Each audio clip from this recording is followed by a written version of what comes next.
నమస్తే, welcome to our channel. నేను మీ ప్రియాంక. ఇప్పుడు వైసీపీలో ఒక కొత్త గేమ్ ప్లే చేస్తున్నారు. ఆట ఆరంభమైంది. ఓపెన్ చేసింది బోరుగడ్డ. మరి ఎవరు క్లోజ్ చేస్తారు?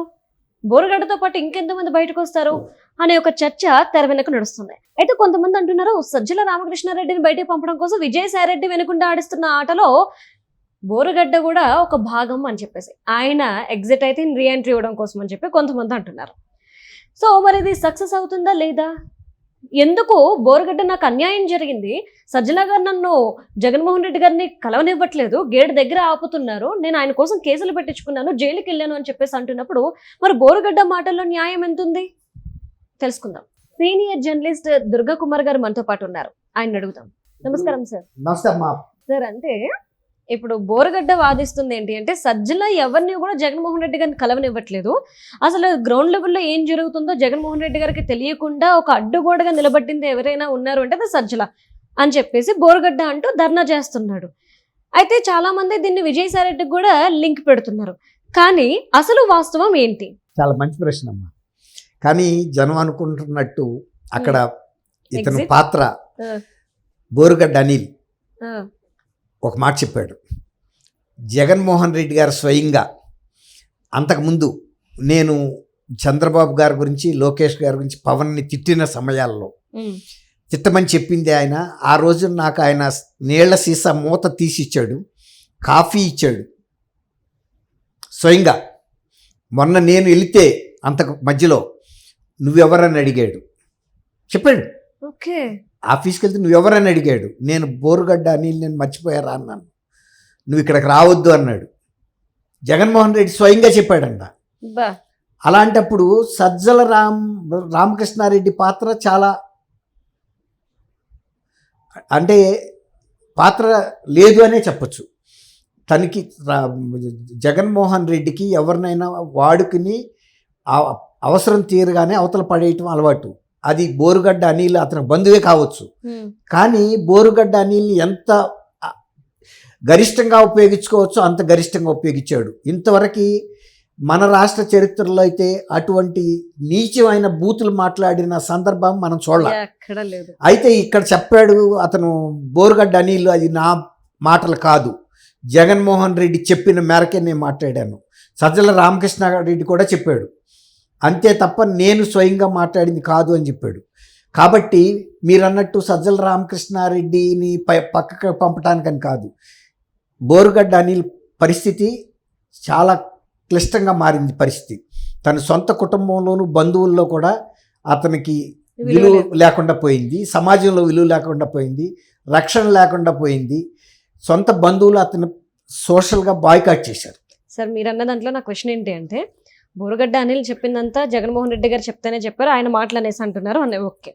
ఇప్పుడు నువ్వెవరో అని అడిగారు అని చెప్పేసి అంటున్నారు ఓకే. మరి అలాంటి అన్నప్పుడు జగన్మోహన్ రెడ్డి గారు నన్ను లోపలికి రానివ్వట్లేదు అని చెప్పేసి క్వశ్చన్ చేయాలి, కానీ సజ్జల గారు నన్ను లోపలికి వెళ్ళనివ్వట్లేదు, అడ్డుగోడ ఉన్నారని ఎందుకు మాట్లాడుతున్నారు? ఇంతకుముందు ఆ సంఘటన కూడా జరిగిందని చెప్పాడు. ఓకే, కానీ ఇప్పుడు నేను కలవడానికి ప్రయత్నిస్తున్నా, ఇప్పుడు సజ్జల నన్ను ఆపుతున్నాడు అని చెప్తున్నాడు. అంతకుముందు జరిగిన సంఘటన ఇది కూడా చెప్పాడు. నాకు మూత తీసిచ్చాడు, సీసా మూత, కాఫీ ఆఫర్ చేశాడు, నువ్వు పార్టీకి నాకు అత్యంత ప్రాముఖ్యత గల వ్యక్తి అని చెప్పాడు అన్నాడు. తిడతారు కాబట్టి, తర్వాత తిడతాడు కాబట్టి తిట్టమని చెప్పినప్పుడు, కానీ తర్వాత నేను వెళ్ళినప్పుడు నువ్వు ఎవరని అడిగాడు. అది ఒక సంఘటన. ఇప్పుడు మళ్ళీ రీఎంట్రీ ఇవ్వటానికి ప్రయత్నిస్తున్నాడు ఇతను. మళ్ళీ ఏదో నా బాధ చెప్పుకుంటే జగన్మోహన్ రెడ్డి ద్వారా మళ్ళీ ఏదన్నా నాకు అక్కడ ఒక చోటు దొరుకుతుందా అని ప్రయత్నిస్తున్నాడు. ఇందులో ఒక ఆర్థిక కోణం కూడా కనపడుతుంది బోరుగడ్డ అనిల్లో. ఏదో ఎంతో కొంత నాకు ఇవ్వచ్చు కదా అన్నట్టు కూడా అతను మాట్లాడుతున్నాడు. ఎందుకంటే నేను మీకోసం 10 సంవత్సరాలు పార్టీకి పనిచేశాను, 9 నెలలు జైల్లో ఉన్నాను, పోలీసులు పెట్టిన 3rd డిగ్రీ అనుభవించాను, నాకు 2 సాఫ్ట్వేర్ కంపెనీలు ఉంటే అవి కూడా బ్లాక్ చేశారు అకౌంట్లని. అవన్నీ నిజమా ఒట్టిదా మనకు తెలియదు. తర్వాత ఇంకా కొన్ని పొంతలు లేని మాటలు కూడా మాట్లాడుతున్నాడు. ఢిల్లీ నుంచి కనుక ఒక లెటర్ రాశారంటే సజ్జల రామకృష్ణారెడ్డి ఏమవుతాడు అని ఢిల్లీ నుంచి ఒక లేఖ తెప్పిస్తే ఎవరు లేఖ రాస్తారు? సజ్జల రామకృష్ణారెడ్డిని ఏం చేయగలుగుతారు? సజ్జల రామకృష్ణారెడ్డి ఏమన్నా అఖిల భారత సర్వీస్ అధికారే? నాకు అట్లా కొన్ని పొంతలు లేని మాటలు మాట్లాడుతున్నాడు. ఓకే.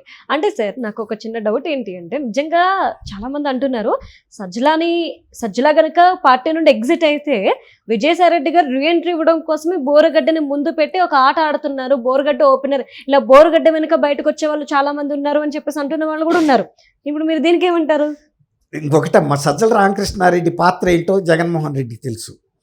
సజ్జల రామకృష్ణారెడ్డికి అక్కడ ఏమీ స్వేచ్ఛ లేదు. మొన్న మావిగన్ను ప్రతిపాదన చేసినప్పుడు అందరూ ఏమనుకున్నారంటే సజ్జల రామకృష్ణారెడ్డి సలహా ఇచ్చుంటాడు మావిగన్ అనే మాట మాట్లాడాడు అందరూ అనుకున్నారు. కానీ సజ్జల రామకృష్ణారెడ్డి స్వయంగా చెప్పాడు నేను సలహా ఇవ్వలేదు. తర్వాత జగన్మోహన్ రెడ్డి గారి తీరు ఏంటంటే అసలు ఎవరి సలహా వినడం, సజ్జల సలహా ఇచ్చే స్థాయి కూడా సజ్జలకు లేదు. నేను అది ఎంత గట్టిగా ఎందుకు చెప్పగలుగుతున్నా అంటే సజ్జల నా సహచరుడు. సజ్జల నేను ఈనాడులో 1979లో ఒకేసారి రిటర్న్ టెస్టులు రాసి ఇంటర్వ్యూకి సెలెక్ట్ అయ్యి శిక్షణ కూడా ఒకే క్లాస్ రూమ్లో పొందిన వాళ్ళం. అతని స్టేచర్ నాకు తెలుసు. అతను జగన్మోహన్ రెడ్డి 2019లో గెలిచే నాటికి ఆయన సలహాదారు కాదు కదా, అయినా గెలిచాడు. కానీ సలహాదారుగా సజ్జల రామకృష్ణారెడ్డి పనిచేసినప్పుడు 24లో మరి ఇంత ఓటమి వచ్చింది కదా. సజ్జల రామకృష్ణారెడ్డే కాదు, సజ్జల రామకృష్ణారెడ్డితో పాటు సాక్షిలో డైరెక్టర్గా పనిచేసిన కె రామచంద్రమూర్తి గారిని ఒక సీనియర్ జర్నలిస్ట్ కూడా సలహాదారుగా వెళ్ళాడు. కానీ ఆయన వెళ్ళిన వితిన్ 2-3 మంత్స్లోనే రిజైన్ చేశాడు. ఎందుకంటే ఆయన ఒక సాంప్రదాయ కుటుంబం నుంచి వెళ్ళాడు. ఈ డబ్బులు ప్రభుత్వం ద్వారా నాకు వస్తున్న ఈ పాపపు డబ్బులు తింటే మంచిది కాదు, నేను ఇచ్చే సలహాలు లేదు, నాకు ఇంత శాలరీ తీసుకోవటం సబబు కాదు అని ఆయన రాజీనామా చేసి వెళ్ళిపోయాడు. ఆయన ఒక్కడే వెళ్ళింది. ఎందుకు వెళ్ళాడు? ఆ పాపం డబ్బులు నాకు వద్దని. వీళ్ళు అది డబ్బులు అడ్డం పెట్టుకున్న ఆ పదవిని సజ్జల రామకృష్ణారెడ్డి భూ ఆక్రమణలకు కూడా వెళ్ళాడు.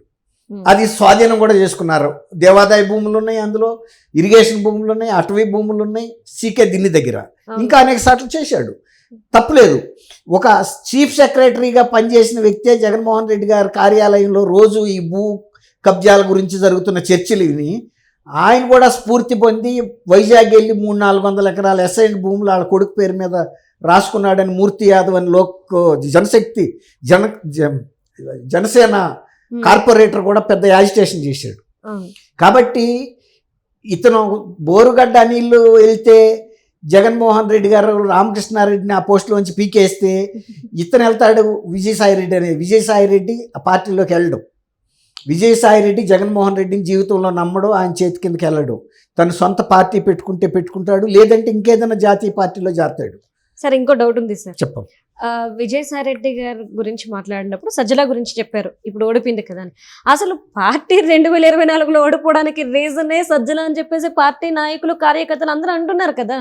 అవును, మరి అలాంటి అన్నప్పుడు సజ్జల అవసరం జగన్మోహన్ రెడ్డికి ఏముంది? తీసేసి మంచి పెట్టుకోవచ్చు కదా. ఎందుకు పెట్టుకోవట్లేదు? ఎందుకంటే తను పరిపాలనలో జరిగిన లోపాల మూలంతా తను ఓడిపోయాడు. రామకృష్ణారెడ్డి అంతిమ లబ్ధిదారు కాదు. ఇప్పుడు మద్యం విధానాన్ని రూపొందించింది సజ్జల రామకృష్ణారెడ్డి, ఇసుకని దోపిడీ చేసింది. ఇప్పుడు ఏదన్నా తులమ ఫలం రాలిపోయింది తిన్నాడే కానీ రామకృష్ణారెడ్డి పూర్తి కుంభకోణంలో వచ్చిన డబ్బులన్నీ వెళ్ళింది జగన్మోహన్ రెడ్డికి. ఆ విషయం జగన్మోహన్ రెడ్డికి అయితే తెలుసు కదా, లోకానికి తెలవకపోవచ్చు. తర్వాత ఇంకోటి ఏంటంటే సజ్జల రామకృష్ణారెడ్డి ఎమ్మెల్యేలని మంత్రిని ఎందుకు కలిశాడు? జగన్మోహన్ రెడ్డిని వీళ్ళని కలవటం ఇష్టం లేదు ఆయనకి. ఆయన స్థాయి కన్నా తక్కువ వాళ్ళు కాబట్టి ఈయన దగ్గరికి వెళ్ళారు కాబట్టి కలిశాడు సజ్జల రామకృష్ణారెడ్డి వీళ్ళ బాధలన్నీ తీర్చగలిగిన ఆయన కాదు. జగన్మోహన్ రెడ్డి ప్రవర్తనని శాసించగలిగిన పరిస్థితి లేదు. నిన్నటికి నిన్న అతను వెళ్ళి దానయ్య అనేవాడు 45 ఏళ్ళు వచ్చి చచ్చిపోయాడు, వాడు రోడ్డు మీద గొర్రెలు కాసుకుంటున్నాడు, అదో పెద్ద ఇష్యూ అన్నట్టు మాట్లాడు. ప్రతి వాళ్ళు మనసు గాయపడింది. అందరూ కూడా ఏమనుకుంటున్నారంటే ఒక ముఖ్యమంత్రిగా పనిచేసిన వ్యక్తి ప్రజల్ని ఇంత చులకన భావంతో తోలనాడిన విధంగా మాట్లాడతాడా? ప్రతి వ్యక్తి బాధపడ్డాడు. ఒక కుటుంబ సభ్యుడు లాగా ఫీల్ అయ్యారు. దానయ్య అనేవాడు ఒక పేదవాడు, ఒక మామూలు మనిషి. ఆ మామూలు మనుషులే రాష్ట్రంలో అందరూ తమ కుటుంబంలో సభ్యుడిని కోల్పోతే ఇంత మాట మాట్లాడాడు అనేది అది ఎవరు దాన్ని చెప్తారు? జగన్మోహన్ రెడ్డికి నీ ప్రవర్తన మార్చుకోవాలి, నీ భాష మార్చుకోవాలి, నీ వ్యవహార శైలి మార్చుకోవాలి, నీ లౌక్యం అలవర్చుకోవాలి అని సజ్జల రామకృష్ణారెడ్డి చూటరా? చెప్తే వింటాడా? తనకి తల్లినే వినలేదు, చెల్లినే వినలేదు, తండ్రినే వినలేదు. జగన్మోహన్ రెడ్డికి నోటికి ఎంత వస్తే అంత మాట్లాడుతున్నాడు. ఇవాళ వైఎస్ఆర్సీపీ నాయకులందరూ భయపడుతున్నారు. ఇక ఇతనితో పెట్టుకుని 2029 ఎన్నికల్లో వెళ్తే ఈ 11 సీట్లు కూడా రావు, ఏ ఒక్క సీట్ కూడా గెలవదు. జగన్మోహన్ రెడ్డి పులివెందుల్లో కూడా గెలవడు.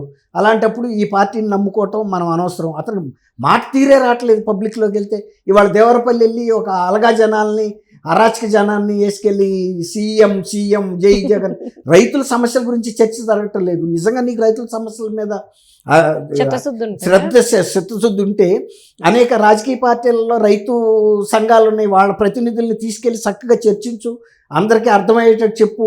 ఈ గోల తప్ప అక్కడ ఏమైనా వినపడుతుందా బ్యాక్గ్రౌండ్లో? వెళ్ళిన చాటల్లో రైతులు తీసుకొచ్చిన ఉత్పత్తులను ధ్వంసం చేస్తున్నారు, అరాచకం సృష్టిస్తున్నారు. తర్వాత మొన్న ఒక మహిళా ఎస్ఐ మీద శ్రీకాకుళం వెళ్తా చేసిన పని ఎంత దౌర్భాగ్యంగా ఉంది. అది ఎవరన్నా సమర్థిస్తారా మనుషులైన వాళ్ళు? ఇంకా పైగా సీది అప్పలరాజుని వాళ్ళ అబ్బాయిని సమర్థిస్తున్నాడు. దానయ్య ఏదో తప్పు అన్నట్టు మాట్లాడుతున్నాడు, కులవృత్తి చేసుకుంటున్నాడు. నీ దగ్గరికి వచ్చి ఏమన్నా భిక్షం అడిగాడు? అతనేమన్నా అడగలేదు కదా. కనీసం నువ్వు సీదిల అప్పలరాజుని కలవలేకపోయావు కదా లేటుగా వెళ్ళి. కనీసం వెళ్ళి దానయ్య కుటుంబాన్ని ఏమన్నా పలకరించావా? బాధితులు ఎవరు? వాళ్ళు కదా. ఈ విధమైనటువంటి రాజకీయ పరిజ్ఞానమే లేని వ్యక్తిని, అసలు లౌక్యమే లేని వ్యక్తిని సజ్జల రామకృష్ణారెడ్డి సంస్కరిస్తాడా? లేకపోతే ఇంకెవరన్నా 45 మందిని సలహాదారులు పెట్టుకున్నాడు, వాళ్ళు ఏమన్నా సంస్కరిస్తారా? కాబట్టి సజ్జల రామకృష్ణారెడ్డిని పంపదలుచుకుంటే జగన్మోహన్ రెడ్డికి ఒక్క మాట, అసలు ఎలక్షన్ అయిన తర్వాత సజ్జల రామకృష్ణారెడ్డి రావటం మానేశాడు. ఎందుకు పిలిపించుకున్నాడు? సజ్జల రామకృష్ణారెడ్డి దగ్గర కన్నా కూడా అతను పెట్టే చివాట్లు పడటానికి ఎవడో ఉండడు. విజయసాయిరెడ్డి కూడా చెప్పాడు, నా పట్ల చాలా అమర్యాదగా మాట్లాడాడని. కాబట్టి ఈ శీత్కారాలన్నీ పడేది సజ్జల రామకృష్ణారెడ్డి. ఎందుకంటే తను స్వకార్యం స్వామి కార్యం రెండో అవుతున్నాయి అన్నట్టు తన పనులు అవుతున్నాయి కాబట్టి పడుతున్నాడు. పంపదలుచుకుంటే 2 నిమిషాలు పంపొచ్చు. కాబట్టి అసలు జగన్మోహన్ రెడ్డి వైఫల్యాల్లో సజ్జల పాత్ర 0. అసలు అతను ఎప్పుడు సలహా ఇచ్చే శక్తిమంతుడు కానే కాదు. అతను ఒక మోచేతి కింద బానిసలాగా పనికొచ్చే వ్యక్తే తప్ప జగన్మోహన్ రెడ్డికి భుజం కలిపి సలహాలు ఇచ్చే, కంట్లో కన్ను పెట్టి చూసే శక్తి సజ్జల రామకృష్ణారెడ్డికి లేదు. Right. Thank you so much. Thank you అమ్మా మన ప్రియాంక వీక్షక మిత్రులకు కూడా.